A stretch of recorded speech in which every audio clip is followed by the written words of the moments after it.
one family, one people, one planet, one love, one family, one people, one planet, one love, one family.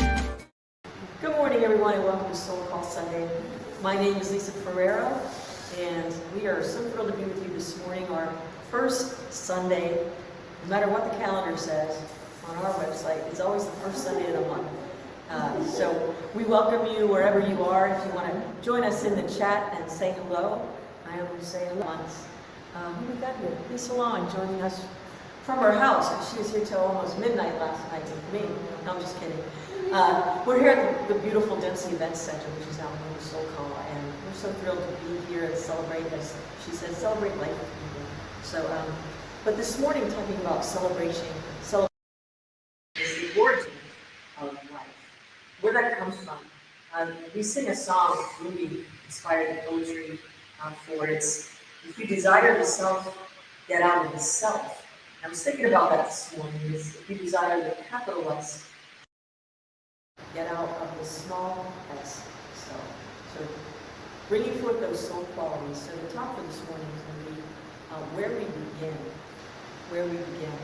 And we're going to talk a little bit about, just give you some things to think about, the origin of this idea of opposites as we get into the material world. I've been on this theme now for most of the month. If you can remember the continuity of consciousness from month to month, we've been doing that thing. So also want to thank people who are sending their donations and contributions in. We were able to help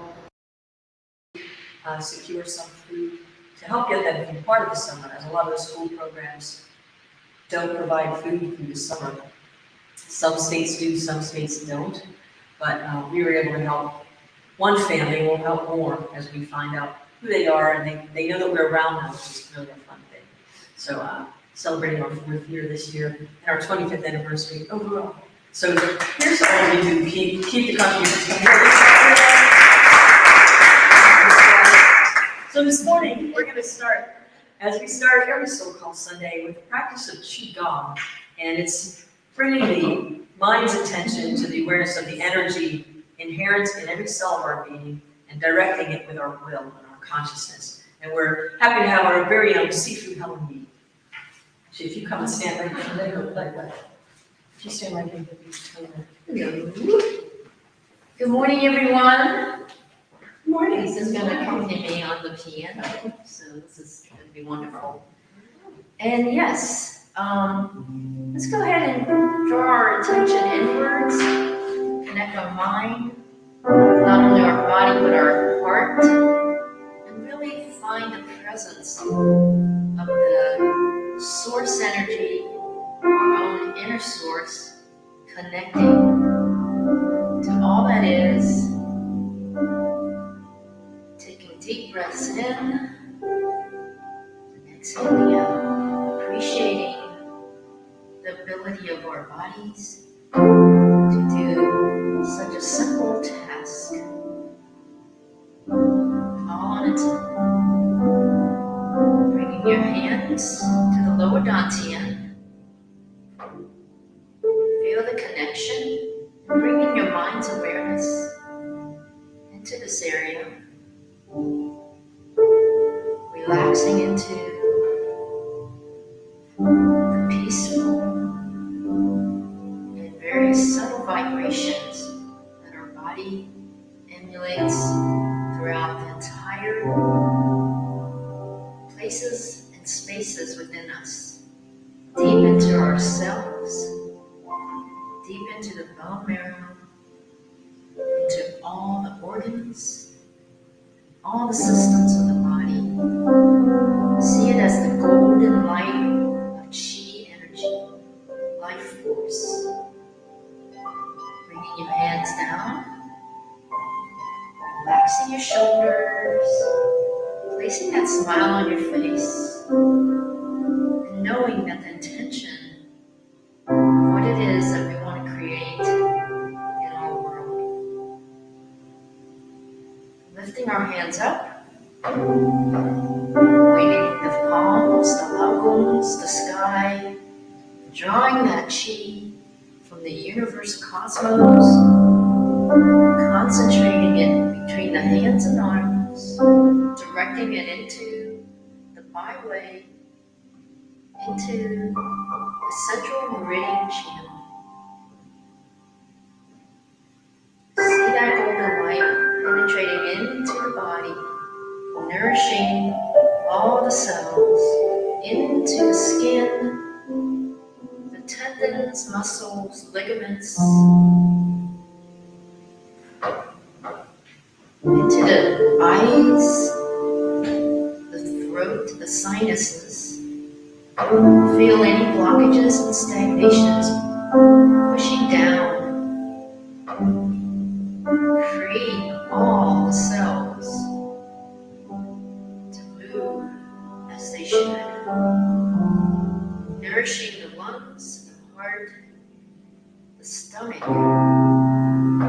Feel it going into the liver, the kidneys, the gallbladder, down into the lower abdomen. Continue to push out any stagnation, filling up your body with that light chi energy. Sustain this feeling throughout the day. That's the work. Is keeping this connection to our inner source, to our chi, life force, energy. Thank you. Thank you. Should I say you? Yeah, that's all I did. Do love until you do for me. Don't move around like I'm going to change. Yeah, don't. There you go. Beat it. We've got our AI camera. It does what it wants. Got a mind of its own. I don't know what they collected in there. Thank you. That was beautiful. So now we're going to take all this chi that you just pulled into your body consciously. Hopefully you can feel every cell teeming with light.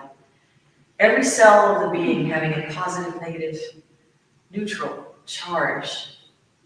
Synergized, energized, in perfect balance.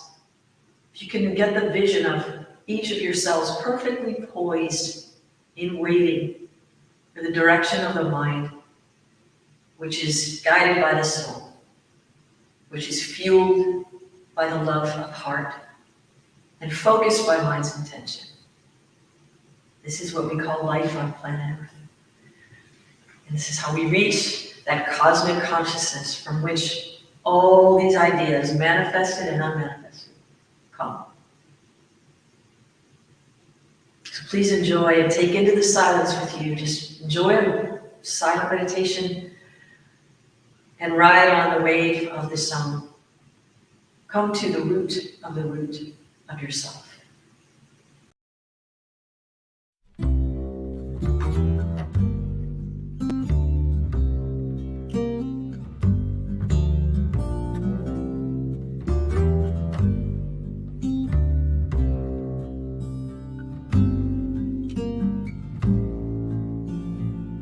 Don't go away, come near. Don't be faithless. Find courage in the fear. Come to the root of yourself.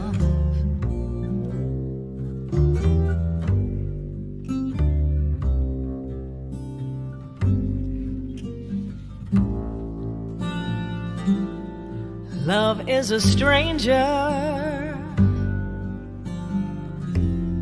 with a language rarely understood. At home amidst danger, come to the root of yourself.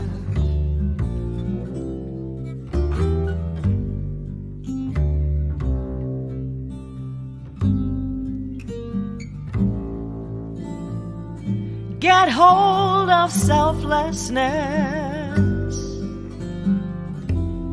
Your ego is left behind. A lover is made defenseless. Come to the root of yourself.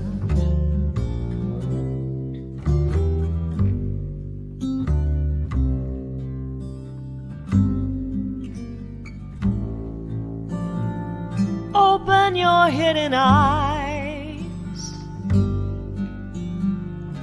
You are the seal on a treasure, and you're a diamond mine. Come to the root of yourself.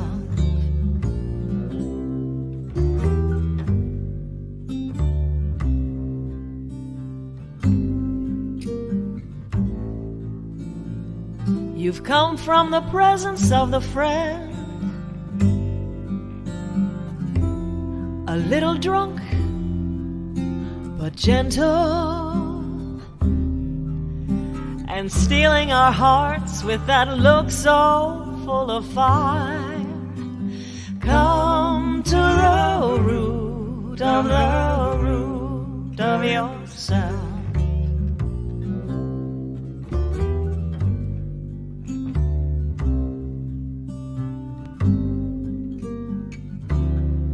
Surely we met before the beginning of time. The table was set. Glory, glory, oh, what a rare wine. Glory, glory, oh, what a rare wine.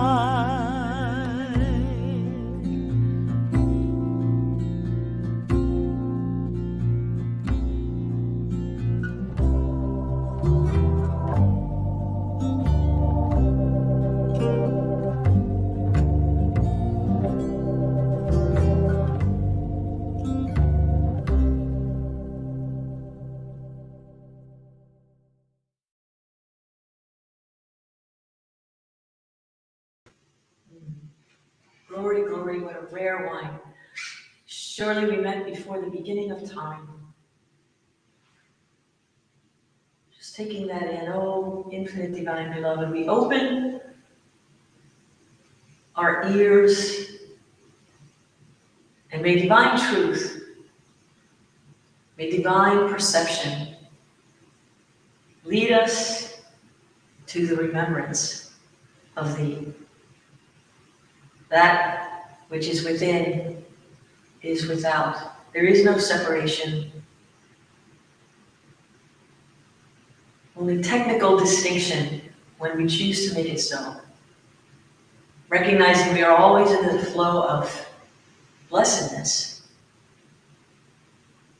May we recognize that all that comes our way is like the divine hammer and chisel, if you will, chiseling away that which we no longer need, that which no longer serves,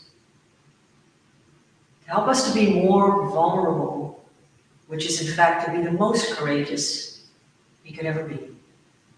Allowing things to fall away so that that soul imprint within may be the only vibration we carry forth in consciousness, in mind, in heart, in action, in word. We surrender. Om Shanti. Peace. So be it. It's been a really big week for me in different ways, like transitioning from May as we see the earth bursting forth with a new expression of summer, what we call summer. And I started to think about how that transition occurs. It's not anything brand new, but it is magical and mystical.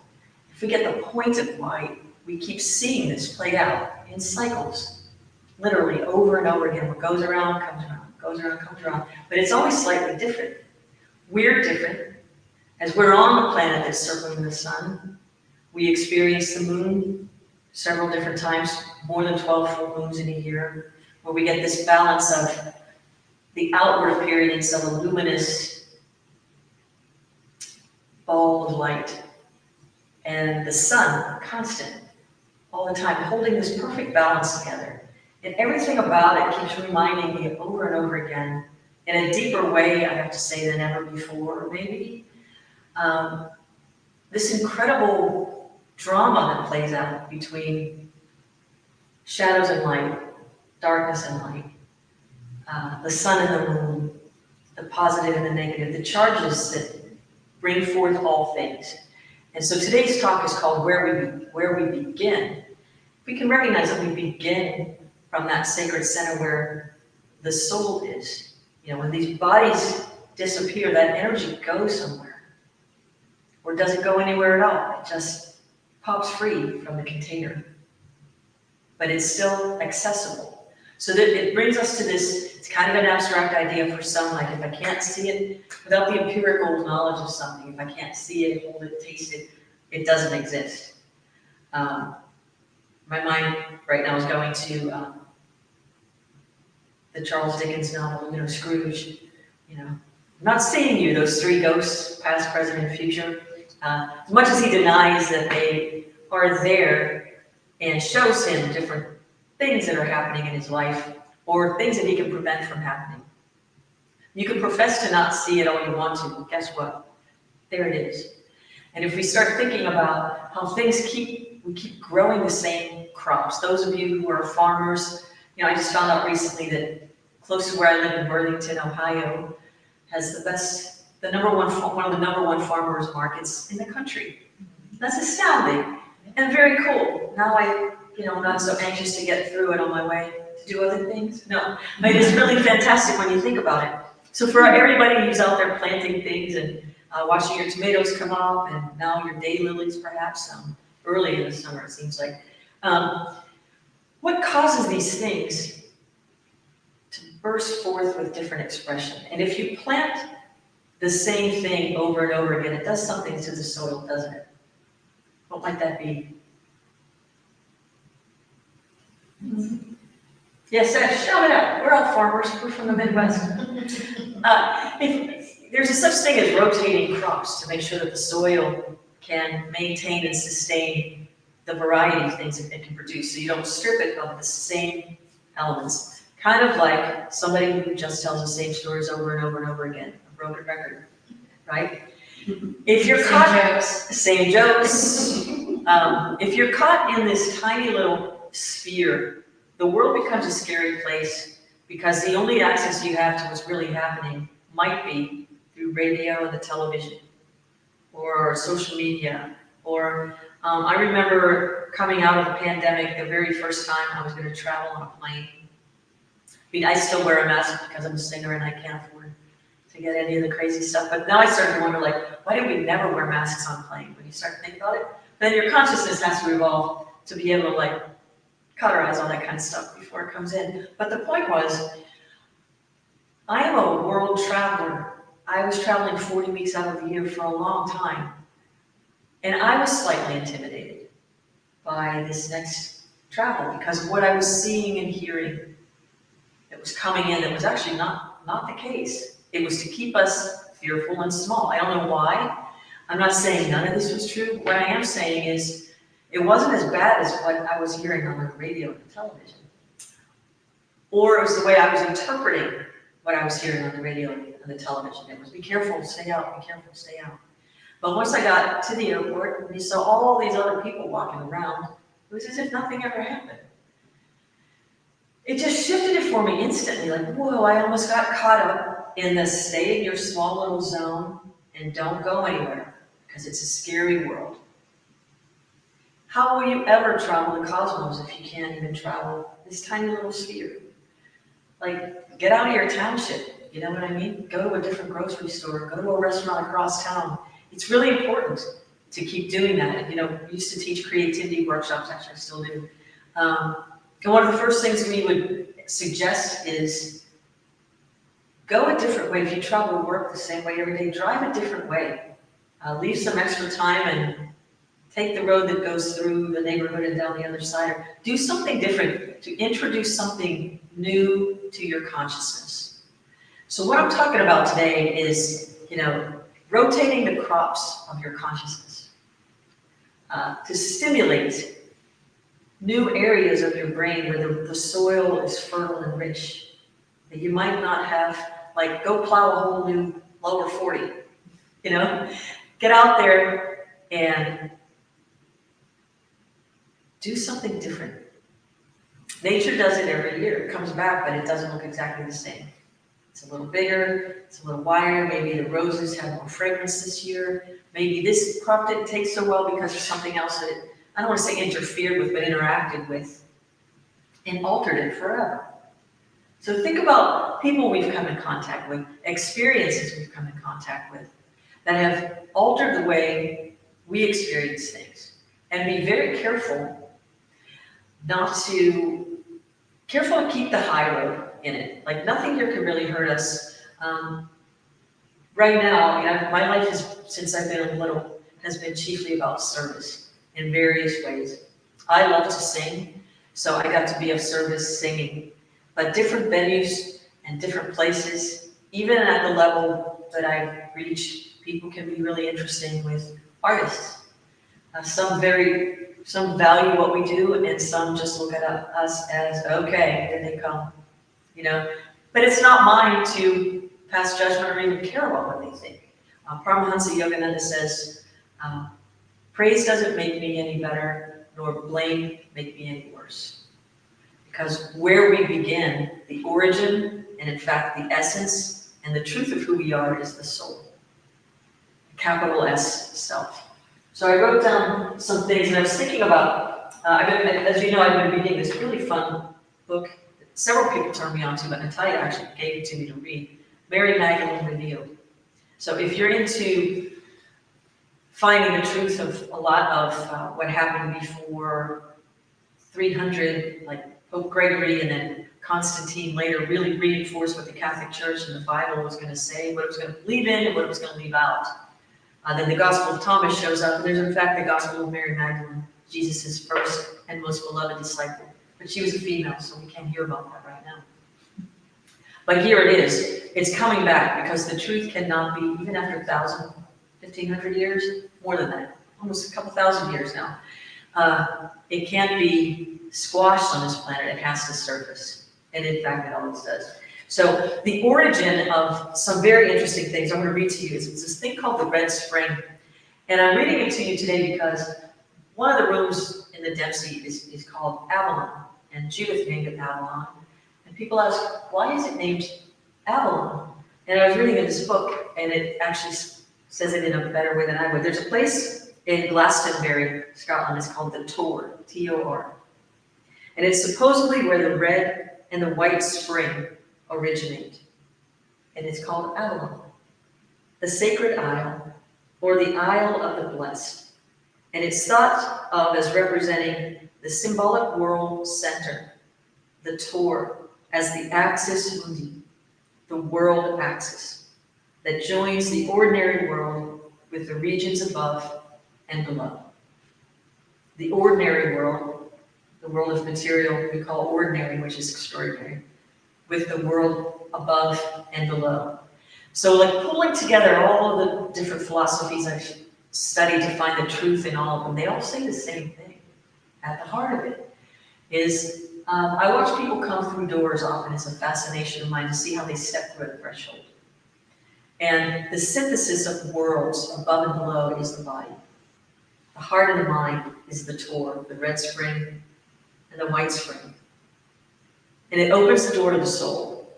So the Sufis, the whirling, the dervish, remember we talked about the threshold between worlds is the body. And to help us to remember that the threshold between worlds is the body, Sufis never step on the threshold of the door, they step over it. Otherwise it feels like disrespectful to the body, which is the magical thing that synthesizes everything and helps the unmanifested spirit, the unmanifested infinite, to manifest things.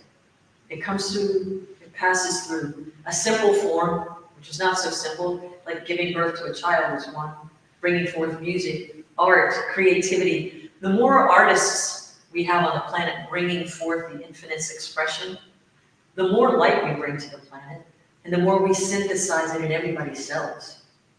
But the more, I just saw something on one of my friends in social media, a fabulous art school is closing in Philadelphia. They're allowing for the arts to be pulled out of schools and out of, our collective consciousness is a dangerous thing, and one which we should not stand for. So finding your voice to really fight for the arts, fight for yourself. It's Gay Pride Month. The voice of love is out and is proud and it's alive. So the voice of love is expression, and it's that field that all the things talk about. Sufism talks about it, Islam talks about it, Hinduism talks about it, Catholicism talks about it in its various ways. It's that field of energy. The Bhagavad Gita talks about it. We are in love, search for us. In love, in the field of love, search for us. In us, search for this. It means there's no separation. We're in the field of ourselves. Do you ever get caught up in a mood? You're in the field of yourself. You can create at will whatever you want. But what do you want? So being careful of desires, because desires are endless. But to desire to be connected to the unmanifested absolute, the one that powers everything we can see and not see, which is within us, everything that is seen and unseen. It's within and without. And our senses are here so that we can perceive and enjoy the beauty of this world we live in, and to bring forth more of it in our subtle ways and manifest them. So getting back to the tour, the red spring represents the goddess, or the divine feminine, and the white spring represents the Godhead, or the divine masculine. The red spring emerges in a well that has been surrounded and protected by gardens since the 1950s. And the white spring is in the care of the White Spring Trust, a group of devoted residents who tend to it and keep the candles around it lit. And this Celtic legend relates to the sacred relationship between the wells and the cauldron of the alchemists. So the alchemy of being, alchemists turn basic minerals like stone into gold, right? The alchemy of love, we do that circle of love gatherings, we always call it the alchemy of love. And it's turning these basic qualities of ego consciousness, of the senses, the human desires, they would be considered the basic minerals of the planet, like the stones, And then within the center of our being, with the consciousness of the divine alchemy turns all of this into gold. And the gold is a consciousness, it's a vibration. It's not like, I pick up this stone, I'm going to turn it to gold in my hand. You might be able to do that, but if you get to the point in consciousness where you can do that, you won't care about it anymore. So, and that's kind of how it works, is to, patience is a virtue. It's the one that is the most valuable, because if you can have patience in all things, right? We can allow for this alchemy to take place in its own terms as we learn about ourselves along the way, as we learn about what those blocks are along the way, those things that need to be kind of chiseled off, things we put around us to make our expression conditional. My joy is going to be conditional if I get this thing on this date and time, or else I'm done. How many times have you done that? I've done that. I might get the thing, but it may have taken longer. But what I've always realized is in the process, when something's taking longer, I've learned to step back and recognize there's something about me that's not ready for this yet. Please show me what it is, but don't hurt me. Those are my conditions with the infinite. Please don't kill me. And then you will get hurt, and you'll realize you survived it. It's like, okay, painful to process from life into living. I wrote a long time ago. From comforting fears, from guilt to forgiving. Gainful this process, yet releasing of all. Courageous the child who walks from a crawl. It means giving up everything that came before for this moment today. I go to sleep and release the world like babies and children do. They're not sure, as I was saying before, they're not sure they're coming back. They don't think about these things. That's why they don't want to go to sleep. Because once they go to sleep, it's done. But then they wake up the next day and they're like, oh, here we are again. If we can get back to beginner's mind with experiencing life and recognizing, boy, do everything you feel you want to achieve and let nothing stop you. Let nothing stop you, or me for that matter. So the goal of the alchemist was to take base metals through the process of purification and transform them into unalloyed gold. It is, of course, the perfect metaphor to take the base emotions of the ego, like envy and rage, and transforming them into the singular awareness of the soul. Transforming the base emotions of anger and rage, and transforming them into the singular awareness of the soul.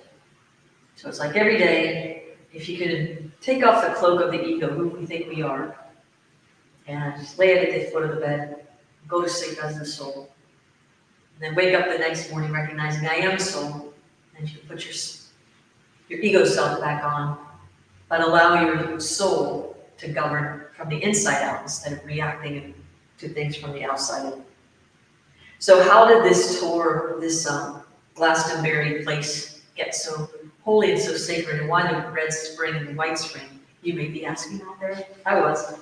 And then the last section here says, legends relate that Joseph of Arimathea, a relative of Christ, traveled to Glastonbury from Palestine through southern France, because he had to pick up the wine. Carrying with him two small chalices. One was the cup that Christ used on the Last Supper. And supposedly, these two depicted the red and white, carrying the blood and the water that came from Christ's wounds at the crucifixion. So again, this is then Joseph built the first church in Babylon and hurled the cup and the two goblets somewhere between the red spring and the white spring. So as they became separate, they grew together. So you have the masculine and the feminine. Interesting story, and again, if it's metaphor only, you could say water is of the earth, blood is also of the earth. Recognizing that we are in the world, but to not be of it, but it's of us. We are the soul and the spirit at once. So that atonement people talk about, they mostly focus on, some people, not everybody, focus it on the mind reconciling things. No, it's reconciling the heart and the mind and bringing them back together again as one cosmic zing, zing, zing, this charge. And allowing our minds to surrender to the one infinite intelligence. It's going to do it in a much more amazing way than we can even imagine. And I'm a pretty creative person. I can imagine crazy, amazing things. But I know that most of the time, the best things that I imagine, the most effective, the most powerful, the most fun, is when the infinite surprises me with something that blows my mind. Then I realize I need to blow my own mind every day and stop thinking that I'm the one doing anything. But just tune in. So Albert Einstein, you've heard this, a lot of metaphysicians use this phrase, you cannot solve a problem, the same vibration which created it. So if you ever feel like you're in it with someone, like this fight, and you're trying to solve it from here, check in and see how it makes you feel. If you feel like the ego is getting envious or filled with rage or something, allow yourself to say, oh, I see what's happening here. I feel like I belong in this vibration, when in fact, I need to let my heart and my mind expand to raise my vibration, to allow the other thing to take care of it. I need to lift myself above it. Again, the analogy of flying in an airplane, like when you're experiencing turbulence, any seasoned pilot would try to find another altitude with which to fly to get out of the bumps. So change your altitude, change your attitude, circulate the crops of your consciousness, rotate them, circulate them, allow yourself to grow from a fertile, rich, unexplored soil. Try something new. Try something new. It's not about succeeding or failing. It's about stimulating parts of our consciousness, which are just laying, waiting. The unmanifested absolute is within you, around you, at all times. We couldn't be closer to it if we tried. So it's our consciousness that just needs to be remembering that where we begin is where we end. And it's continuum. Our consciousness continues, and the infinite holds us from within and without, in that sacred field of love, always. Here's a song we can take into a meditation too. It's called Come Back Home. It's by Seeker 7 in Italian. I wrote this. Where we begin is in there somewhere. Thank you, Aiden.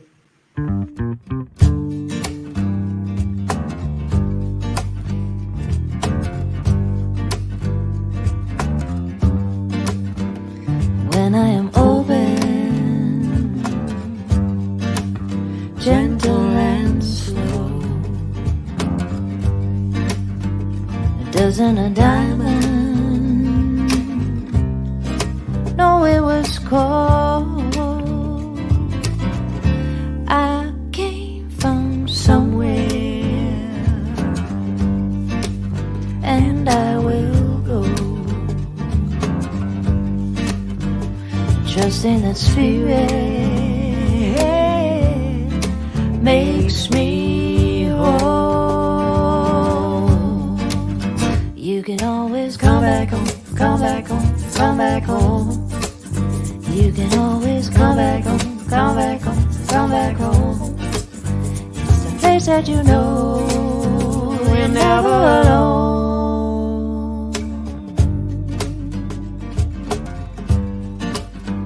Spiraling upward beyond spirit and skin, courageous and formless, where we begin. You can always come back home, come back home, come back home. You can always come back home, come back home, come back home. It's the place that you know you're never alone. When I am open, gentle and slow, doesn't a diamond know it was gold? I came from somewhere and I will go, trusting that spirit makes me whole. When I am open, gentle and slow, come back, come back, come back, come back, come back, come back, come back. I came from somewhere, I will go. Come back, come back, come back, come back. You can always come back home, come back home, come back home. You can always come back home, come back home, come back home. It's the place that you know you're never alone. You can always come back home, come back home, come back home. You can always come back home, come back home, come back home. It's the place that you know you're never alone. Come back, come back, come back. Come back, come back, come back. Come back, come back, come back.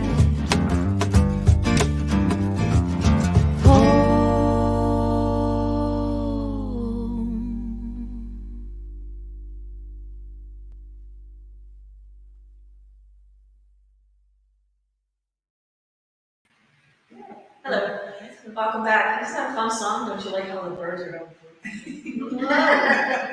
Cosmic consciousness, anything is possible.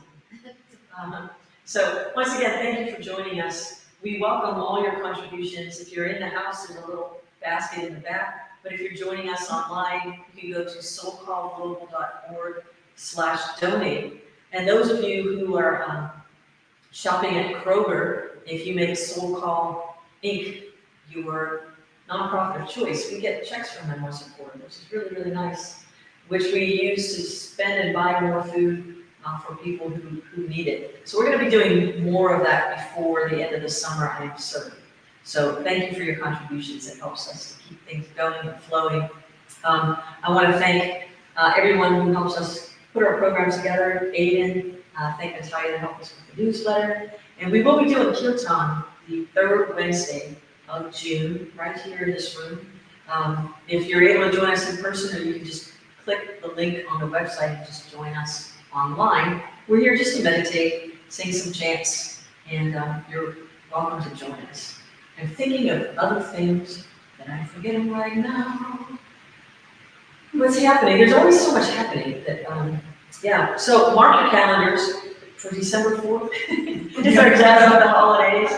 It's coming before you know it. It'll be right here. And for those of you who are jazz lovers, I'm excited to say, if you live in the Columbus area or want to travel down, I know some of my friends are coming from Chicago, my kind of town, July 24th, I'll be performing with a fabulous Tony Haygood, Brad Mellon, and Jerry Powers, yeah, on drums at Ginger Rabbit downtown Columbus. So it's going to be a blast. Cannot wait to see you all there. In the meantime, practice meditation, enjoy Pride Month. Our next live and in person is July 7th. So lots of celebrating happening between then and now. But in the meantime, I thank you for where you are. I thank you for the courage to surrender, the courage to be vulnerable to the soul, and trust living with a wide open heart, even when it looks like chaos. Because that, in fact, is what's going to change the world. Rumi says, the souls of the pure of heart are streaming down like beams from an invisible sun. Little by little, the non-beings are being gone. Little by little, the true beings are coming. Meaning, little by little, they're each awakening in our corner of the world. But expand your corner to encompass the cosmos which belongs to you. And watch how your life brings you beauty at every turn, at every turn.